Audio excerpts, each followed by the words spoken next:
Hello everyone, welcome to my channel. आज हम इस वीडियो में हाइजेनबर्ग्स अनसर्टेनिटी प्रिंसिपल के बारे में डिटेल में डिस्कस करेंगे, जिसको 1927 में वार्नर हाइजेनबर्ग के द्वारा दिया गया था। ये एक बहुत ही इंपॉर्टेंट प्रिंसिपल है, बहुत ही इंपॉर्टेंट थ्योरी है। इसमें एग्जैक्टली क्या बताया गया था कि कोई भी पार्टिकल्स, कोई भी स्मॉल पार्टिकल्स अगर गतिशील है, अगर उसमें मूवमेंट हो रहा है, सो उस स्थिति में इस पार्टिकल्स का जो एग्जैक्ट पोजिशन है एंड एग्जैक्ट मोमेंटम है, दोनों को एक साथ जो है एग्जैक्टली ज्ञात नहीं किया जा सकता। अगर इस स्मॉल पार्टिकल्स का अगर हम पोजीशंस, एग्जैक्ट पोजीशंस ज्ञात कर लेंगे तो उसके मोमेंटम में जो है बहुत ज्यादा अनसर्टेनिटी होगा।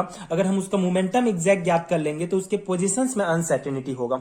सो इस प्रकार से जो है किसी भी पार्टिकल्स जब वो गतिशील होता है तो उसमें मोमेंटम एंड उसका पोजीशन जो है एग्जैक्टली एक साथ ज्ञात नहीं किया जा सकता। इसी को ही अनसर्टेनिटी प्रिंसिपल कहा जाता है। एग्जाम्पल में आप समझ सकते हैं कि कोई भी अगर हम सिस्टम लेते हैं, ये जो है तीन सेम सिस्टम है, जो है तीनों सेम सिस्टम है, तीनों में जो है सेम हम स्मॉल पार्टिकल्स लेते हैं एंड सेम उनमें जो है गति होती है, सेम जो है भार का हम पार्टिकल्स लेंगे एंड सेम उसमें गति होगा।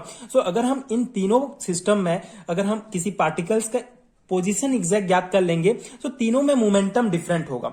तीनों सेम सिस्टम है लेकिन मोमेंटम में डिफरेंट होगा। तो इस प्रकार से इसमें जो है अनसर्टेनिटी पाया जाता है। सो किसी गतिशील पार्टिकल्स में उसके पोजिशंस एंड मोमेंटम में जो अनसर्टेनिटी होगा उसी को ही अनसर्टेनिटी प्रिंसिपल कहा जाता है। सो इसको जो है हाइजेनबर्ग ने इस प्रिंसिपल को दिया था, इसलिए इसको हाइजेनबर्ग्स अनसर्टेनिटी प्रिंसिपल कहा जाता है। तो ये है basic concept Heisenberg uncertainty principle का। अब हम इसका कुछ थ्योरी पोर्शन डिस्कस करेंगे, जिसमें एग्जैक्टली इसका रीजन क्या है इसको हम जो है समझेंगे। साथ ही साथ इसका कुछ मैथमेटिकल एक्सप्रेशन, इसका फिजिकल सिग्निफिकेंस डिस्कस करेंगे, जो आपके एग्जाम प्रिपरेशन के लिए काफी हेल्पफुल होगा। सो हाइजेनबर्ग अनसर्टेनिटी प्रिंसिपल के अकॉर्डिंग क्या होता है, it is not possible to determine simultaneously the exact position and the momentum of a small moving particles like an electron. Basically ये पॉसिबल ही नहीं है कि किसी भी स्मॉल पार्टिकल्स जैसे कि इलेक्ट्रॉन्स, किसी भी इलेक्ट्रॉन्स का exact positions and exact momentum simultaneously एक साथ जो है दोनों को एग्जैक्ट हम ज्ञात कर सकें। सो इस प्रकार से ये बेसिक डेफिनेशन है अनसर्टेनिटी प्रिंसिपल का। Now according to this principle, when the position of the electron is determined accurately, at that time there would be uncertainty in its momentum, and similarly if the momentum is determined accurately there would be uncertainty in its positions. Okay, so same जो हमने समझा कि अगर हमारा positions अगर हमारा same होता है, अगर पोजीशंस भी, अगर किसी इलेक्ट्रॉन्स का अगर हम पोजीशन जो है एक्यूरेट डिटरमाइन कर सकते हैं तो उसी समय उसका जो मोमेंटम होगा वो डिफरेंट होगा, मोमेंटम जो है अनसर्टेनिटी हो जाएगा। अगर हम मोमेंटम जो है डिटरमाइन कर लेते हैं एक्यूरेटली तो उसी समय उसका पोजीशन जो है ये जो है हमारा डिफरेंट हो जाएगा। तो इस प्रकार से अनसर्टेनिटी पाई जाता है। अब इसका रीजन क्या है? The uncertainty arise from the fact that in order for conducting a measurement the electron under investigation is the viewed with a sensitive instrument like microscope. In this process the light particles interact with the electron and this alter its velocity. Thus a attempt to locate the electron change the momentum of an electron.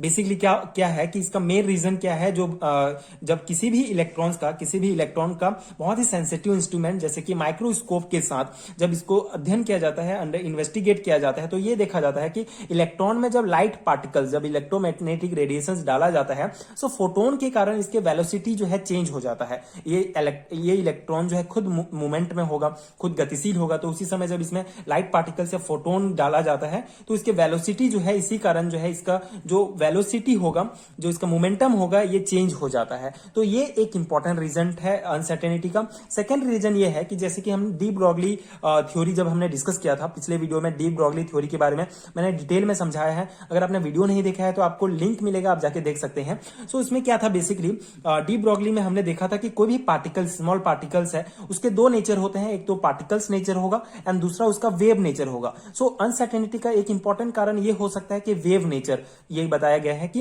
ये इसका wave nature होता है, इसमें इसके कारण भी इसमें ये अनसर्टेनिटी पाया जाता है। तो ये दो इंपॉर्टेंट रीजन है किसी भी स्मॉल पार्टिकल्स के अनसर्टेन होने का, उसके मूवमेंट एंड पोजीशंस में। सो इस प्रकार से ये बेसिक थ्योरी है, आई होप आपको समझ में आया होगा। अब इसका मैथमेटिकल एक्सप्रेशन हम देखते हैं कि इसको मैथमेटिकली किस प्रकार से रिप्रेजेंट किया जाता है। If del x and del p are uncertainties in the measurement of position and momentum respectively of the particles, then तो यहाँ पे अगर हमारा del x and del p, तो अगर एक्स जो है हमारा पोजिशन है, लेकिन इसमें जो अनसर्टेनिटीज है उसको डेल एक्स से रिप्रेजेंट करते हैं, पी मोमेंटम है तो उसमें जो अनसर्टेनिटीज है उसको डेल पी से रिप्रेजेंट करते हैं। सो अगर दोनों अनसर्टेनिटीज है तो उसको रिस्पेक्टली मैथमेटिकली इस प्रकार डिनोट किया जाता है, del x into del p more than equal to h upon ये जो है हमारा प्लांक कांस्टेंट है 4 पाई अपॉन 4 पाई। तो ये जो है मैथमेटिकल एक्सप्रेशन है हाइजेनबर्ग अनसर्टेनिटीज को निकालने का। सो इस प्रकार से ये मैथमेटिकल एक्सप्रेशन है। अब इसके कुछ और इंपॉर्टेंट पॉइंट हम डिस्कस करेंगे।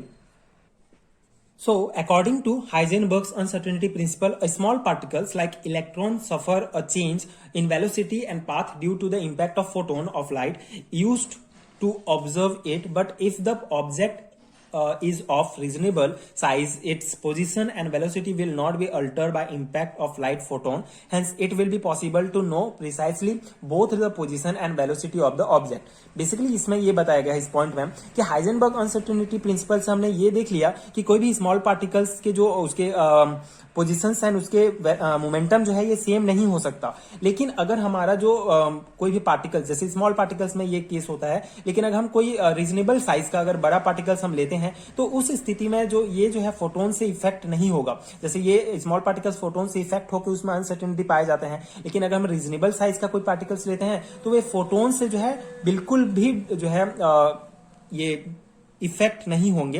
मतलब हम उसका जो है exact positions and exact momentum याद कर सकते हैं। सो ये बेसिकली ये अनसर्टेनिटी प्रिंसिपल केवल स्मॉल पार्टिकल्स के लिए ही ओनली वैलिड होता है, इलेक्ट्रॉन्स के लिए, अति सूक्ष्म कणों के लिए, ये आपको याद रखना है। जैसे कि ये जो इलेक्ट्रॉन्स जो है इसके लिए जो अनसर्टेनिटी का मान होता है, ये बेसिकली हम जो del x and del p का जो मान होता है that is 10⁻⁻⁴ metre square second inverse. Okay, so ये होता है इलेक्ट्रॉन के अनसर्टेनिटी का मान। एंड अगर इसी प्रकार अगर हम दूसरे जैसे कोई भारी वस्तु लेते हैं, जैसे अगर हम कोई 500 ग्राम का कोई अगर लेते हैं कोई भी पार्टिकल, तो उसके लिए क्या होगा, उसके लिए उसका जो अनसर्टेनिटीज का मान होगा वो लगभग जो है 10⁻⁻28 होता है। मतलब 10⁻⁻28 होगा। तो ये बहुत ही ज्यादा कम है ये अनसर्टेनिटीज, इसको जो है नेग्लेक्ट किया जा सकता है। सो इसीलिए इसमें किसी भी प्रकार इसीलिए अगर हम बड़ा पार्टिकल्स लेते हैं तो उसके लिए अनसर्टेनिटीज का ये प्रिंसिपल वर्क नहीं करता है, केवल स्मॉल पार्टिकल्स के लिए करता है। तो ये जो है एक फिजिकल सिग्निफिकेंस है जो आपको याद रखने हैं। सो ये था हाइजेनबर्ग अनसर्टेनिटी का प्रिंसिपल। आई होप आपको समझ में आया होगा। बहुत ही इंपॉर्टेंट नोट्स है आपके सेमेस्टर एग्जामिनेशंस के प्रिपरेशन के लिए। अगर आप बीएससी एंड एमएससी एग्जाम के प्रिपरेशन कर रहे हैं तो बहुत ही इंपॉर्टेंट कॉन्सेप्ट है। इसके अलावा 11th 12th के एग्जामिनेशंस के लिए भी एक इंपॉर्टेंट कॉन्सेप्ट है। आई होप आपको समझ में आया होगा एंड ये नोट्स आपके एग्जाम प्रिपरेशन के लिए हेल्पफुल हुए होंगे। अगर इस नोट्स का पीडीएफ आपको चाहिए तो आपको नीचे लिंक मिलेगा पीडीएफ स्टोर का डिस्क्रिप्शन बॉक्स में एंड कमेंट सेक्शन में, आप जाके चेक कर सकते हैं। वहां आपको बीएससी एंड एमएससी लेवल के सारे हैं रिटर्न नोट्स मिलेंगे जो आपके एग्जाम प्रिपरेशन के लिए डेफिनेटली बहुत हेल्पफुल होंगे। So if you find helpful so please check out this PDF store. And अगर वीडियो हेल्पफुल रहा होगा सो आगे की वीडियोस देखने के लिए प्लीज चैनल के साथ जुड़े रहिए। प्लीज सपोर्ट कीजिए, like and subscribe to my channel and thank you so much for watching.